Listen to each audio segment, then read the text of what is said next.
As well as the standard fair use policy, this video is protected under the Treaty of Peace and Friendship 1787. Moors are awake.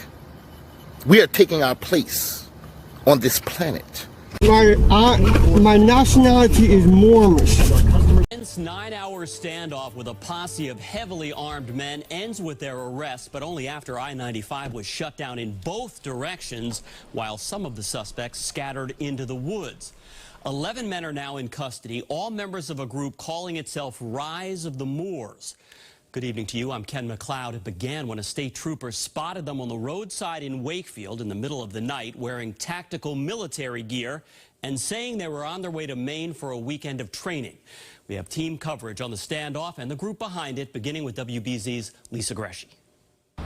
11 armed individuals standing with long guns slung on an interstate highway at 2 in the morning certainly raises concerns and is not consistent with the firearms laws that we have here in Massachusetts. This early morning encounter, now a reminder of the kind of situations that troopers may face in the middle of the night on the highway. You've all heard about the trooper coming to the aid of these disabled vehicles, being substantially outnumbered by armed individuals. Police say when the trooper got close enough to the 2 vehicles, he saw the 11 men were armed. Clad in what I would describe as tactical or military-style uniforms. Asking the individuals for IDs and gun licenses they didn't have. They indicated in their initial contact with the trooper that they were traveling from Rhode Island to Maine for quote-unquote training. Some of them then running into the woods. We got the call at like 5 in the morning to stay in place and not leave. Shutting down I-95 in both directions and putting neighbors on alert for hours. At first glance, I thought, oh my God, is that one of them? Many looking out the window only to see SWAT teams taking over their yards. We saw them arresting a guy in front of the light department this morning. 2 men arrested on North Ave near the Wakefield Lake. I knew the police were out there doing their job, so I just felt safe in the house. The others eventually surrendering to police peacefully, despite strongly believing they did not break any laws. It's definitely crazy.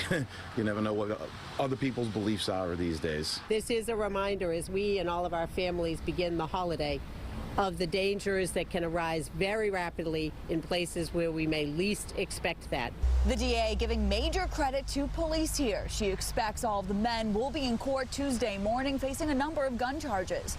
Reporting in Stoneham, Lisa Greshey, WBZ News. According to their website, the Rise of the Moors is based in Pawtucket, Rhode Island. They say their goal is informing all Moors of their political status here in the U.S. The group also believes that Moorish Americans are the, quote, aboriginal people of the land to which the sovereign power is vested.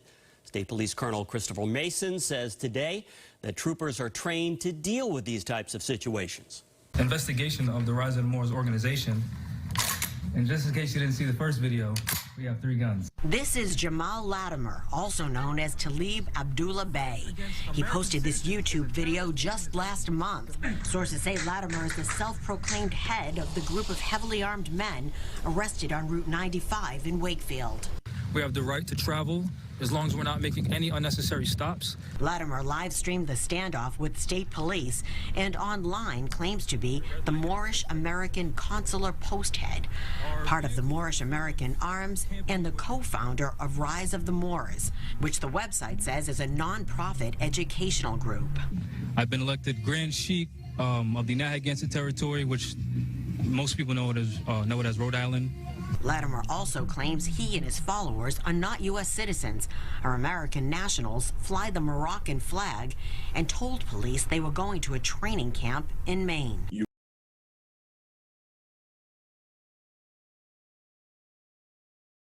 Southern Poverty Law Center says followers of the Moorish sovereign citizens movement believe they are independent of the authority of state and federal government. Okay, so that was just a quick refresher of the Rise of the Moors I-95 standoff. Now the next part of this video will be listening in on Jahmal's first phone call while he was in jail. So let's get into it. Coming out here to support in any way, shape, or form, please do. Nobody has been in my position as far as Rise of the Moors, I'm still the chairman and founder of the Rise of the Moors organization. Have not appointed anyone to any official position. If it does not come from Lisa Mona Adonai El or Kendra themselves, then it doesn't mean anything. They're the ones that's going to relay any messages from me to the Moors. So disregard anything that you've heard as far as any orders to prevent Moors from coming to support. We need all the support that we can get.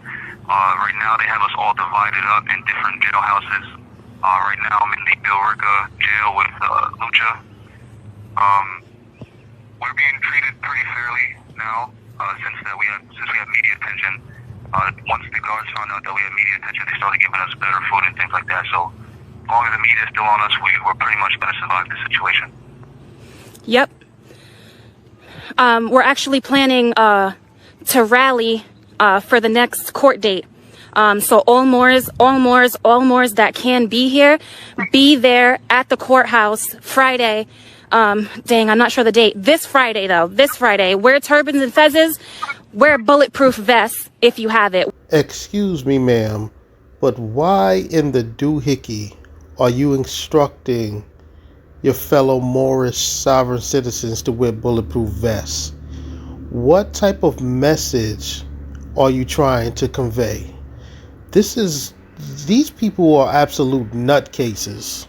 Wear protective gear if you have it. Now, don't twist my words. I'm not saying bear arms. I'm saying wear vests, wear fezzes, wear turbans, and everybody stand and make sure you're peaceful. Exactly. Do not talk to the media as much as possible. What else do you want to say to them, Jahmal? Because you're still live. Ain't one of us folding. They already tried lying, saying that, and I said this in court, that the European Irish attorneys said that my charges were disorderly conduct, and then when I get in the court, the so-called court, it's all these crazy gun charges.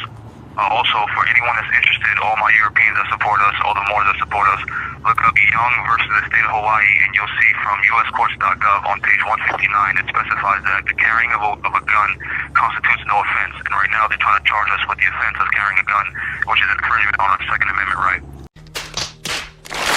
Yep. See in the police report that they lied about everything. And I have the camera footage on my body camera, as well as the dash cam footage on the van, as well as the police body cam footage and the police dash cam footage, as well as the highway traffic camera footage that hopefully I'm going to be able to request to prove that everything they said is a lie. She's screaming. So the media is saying a whole bunch of lies. What I just wanted you to clear up was that they said that you all fled to the woods because you were scared to try and act like as if the militia wasn't. Yeah. No. So what happened was, you'll see this on the police body cam footage, as well as my body cam footage. The police started to turn all their lights off and back up, and then some of the Moors started to see them put on bulletproof vests and load up their rifles. So I instructed the Moors to get into the tree line because they were wearing camouflage clothing, so that way if they tried to fire upon us, it would be impossible for them to see us, as well as the fact that I had them get behind the guardrail just in case they try to ram us. And if you see the footage, one of the vehicles tried to approach from the rear, stopped, and then backed all the way up. There was also a police car going 95 south who almost hit other police vehicles because they couldn't see because it was so dark. So for the safety of the Moors, I told them to get behind the guardrail because the police officers were escalating the situation, and we were in fear of our lives. Thank you for clearing that up. Now, this is Jahmal Latimer's girlfriend, and it seems as if she's conducting an interview. Anything else? Should I end it? I mean, keep in mind, I was a United States Marine, right? Yeah. And I took an oath to support and defend the Constitution against all enemies, foreign and domestic. And part of that Constitution is the Second Amendment. So there's no way that I can take an oath at 17 years old to support the Constitution, and then when I get out upon an honorable discharge at 29 years old, I cannot exercise the same Constitution that I fought for. Right? Mm-hmm. And again, Young versus the state of Hawaii, which is a federal court case. Hold on, that's Younger versus the state of Hawaii. Younger versus the state of Hawaii. Go ahead. Y-O-U-N-G. Versus the state of Hawaii. From uscourts.gov, the federal court specified, and this is on page 159, the federal court specified that carrying of a gun constitutes no offense. The reason why it constitutes no offense is because it's the Second Amendment. The right to keep and bear arms shall not be infringed. Yep. You'll also see that if you get in contact with the FPC, I think it's the Firearm Policy Coalition on Instagram. They got that landmark case in California that the federal courts ruled that the AR ban in California was unconstitutional. So since it was unconstitutional there, that means it's unconstitutional in Massachusetts because Article 4, Section 1 of the Constitution. So any militias out there, any civic organizations, any people that just honestly care, any people that don't care, they just want to be in the mix, come down and support. Also, Yep. the peaceful journey. Also, the peaceful journey that. Peaceable journey law. Yeah, the peaceable journey law is, I believe, Title 18 of the United States Code, subsection 926A. Yep. Specifies that as long as we're not barred from carrying, from legally having a firearm in the state from which we're departing from, we can travel peacefully through and through any other state, which is also dealing with the right to peaceful journey as secured in the Articles of Confederation, Article 4, the right to free ingress and regress to every other state. Now, they're probably going to bring up the issue of them, quote-unquote, not being secured. But again, Younger versus the state of Hawaii is in conflict with that. So we'd have to bring it to federal courts to have them decide whether or not what I did was a crime or not, which they already ruled that it's not. So they literally have nothing, which is why they have to divide all of us up. You know, because like the prophet said, intrigue is early as cunning, find a difficult path to travel within the ranks of the Moors. This is so because the Moorish movement has been well planned by Prophet Noble Growl evils, latent powers are abundant, unknown, may be called into action as a matter of defense at any moment. You know what I mean? He also specified how, because of their own bad planning, right, they're going to feel the wrath upon their heads like old Democles had. So, you know, this is evidence of that. You know what I mean? They have nothing, so they're fabricating everything. In all my body cam footage, you'll see where I asked the initial trooper and Sergeant Matt McDevitt what is their probable cause, and they said, I don't know. And in that moment, that's when we're supposed to be released, but they escalated things. Also, will you, while we still have you on the live, will you let our brothers know they're still there at that facility with you, that we are with you all? We are working. Yeah, so there's only 4 of us here. Two of them are still in the EPOD because they haven't gotten arraigned, because they didn't arraign us together. And I'm with Lucha right now, and I can see him right now. He's still in the cell though. But I'll let him know as soon as he gets out. I told him to come to the cell that they forced me in. He's gonna write down your number, Kendra. He's probably gonna call you. Please. All right. So when I spoke to you the first time, I already let him know I got in contact with you and told him some of the things you told me, and he did a thumbs up and he smiled. All right, let him know that we are mad supporting you guys. You guys, everybody, we watched the whole court hearing yesterday, and everybody where hello, I can't hear you. Did you hear the audio while we were in the court? Yes, we got everything, Grand Sheik. Alright. You guys heard that? Grand Sheik Jahmal Latimer Beys.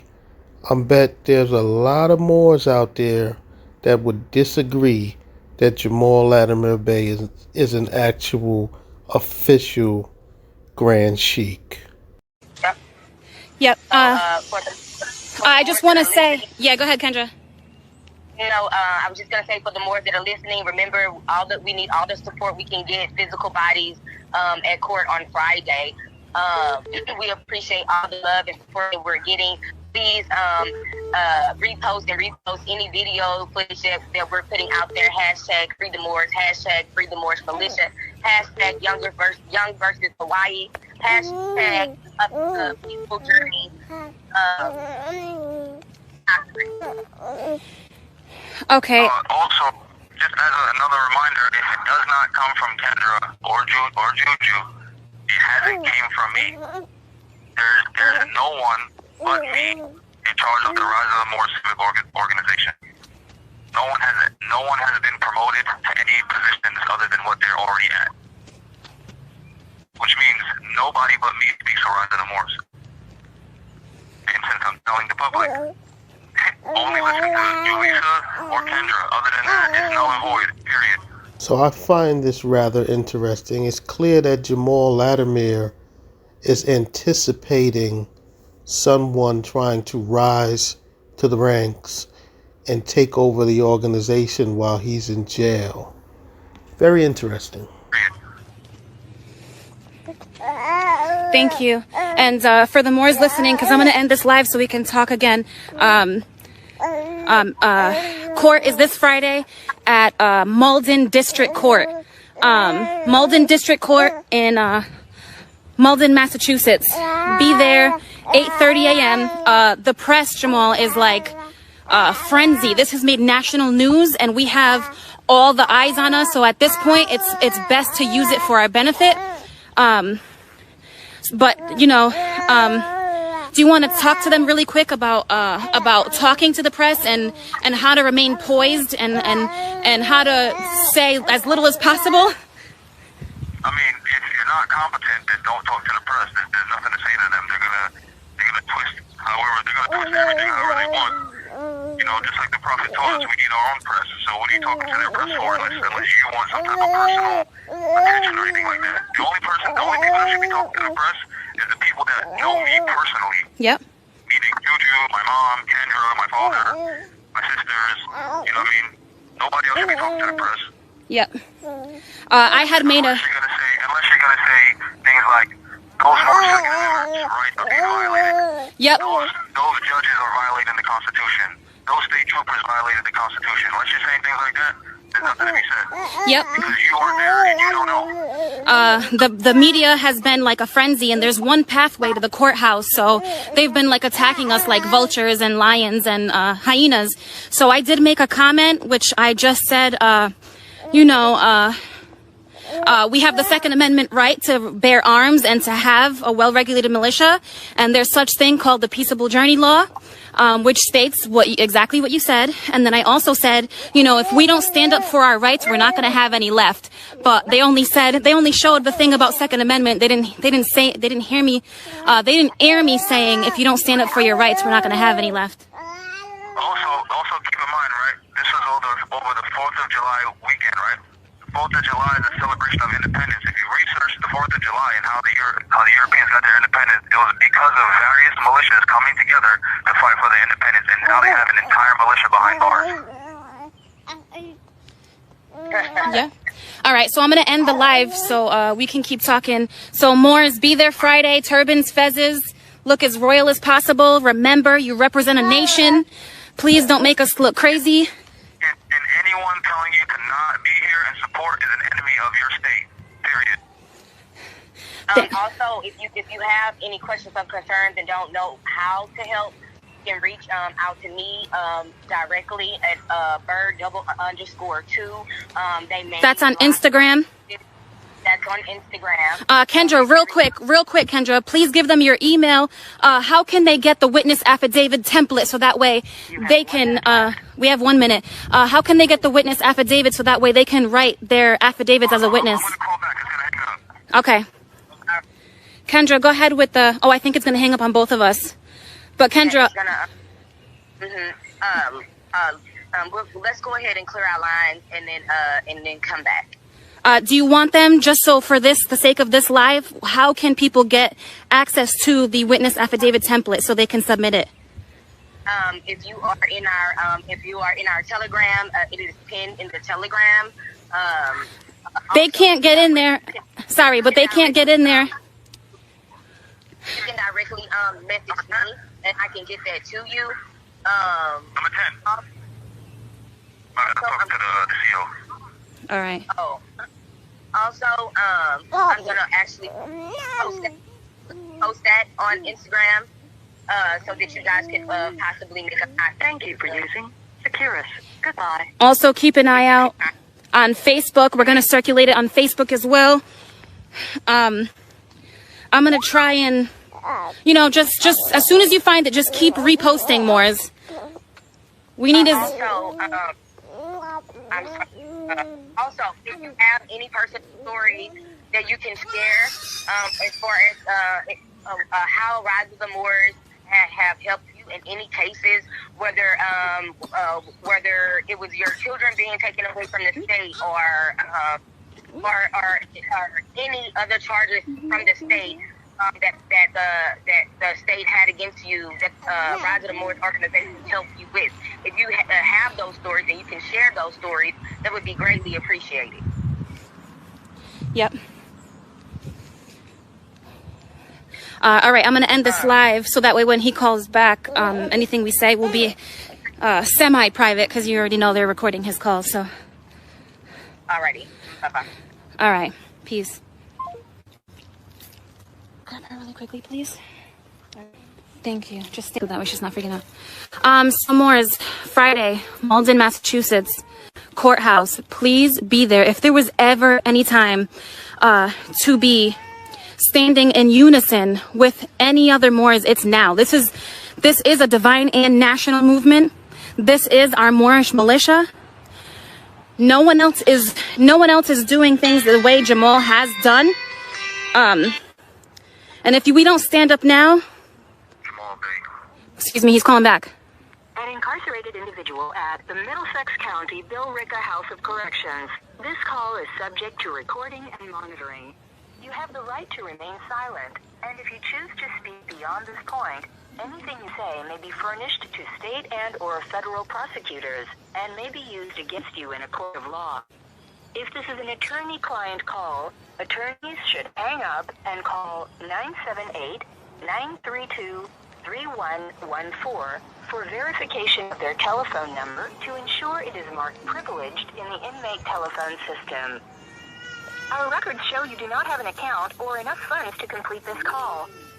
To pay for just this call using a credit or debit card, please press 1. To decline this call, press 4. If you are aware of an inmate threatening self-harm, please call 978. Malden, Massachusetts. Malden District Court, Massachusetts. So there you have it. That was Jahmal Latimer Beys' first phone call while he was incarcerated for the I-95 standoff. Now, what I don't understand about this standoff situation is they were out of their vehicles gassing up the cars on the side of the road. My thing is, why did they have to have their weapons out? Why didn't they just have the weapons in the cars? Why did they need to brandish the weapons? It never made sense to me. You guys didn't have, it's not like there were enemies chasing you guys. You guys are in the middle of a war. Why did you have to step out of the vehicles with the weapons? If you guys would have left the weapons in the vehicles, none of this would have even happened. Like, I just always never understood why they stepped out the vehicles with the weapons like that. It just never made any sense to me.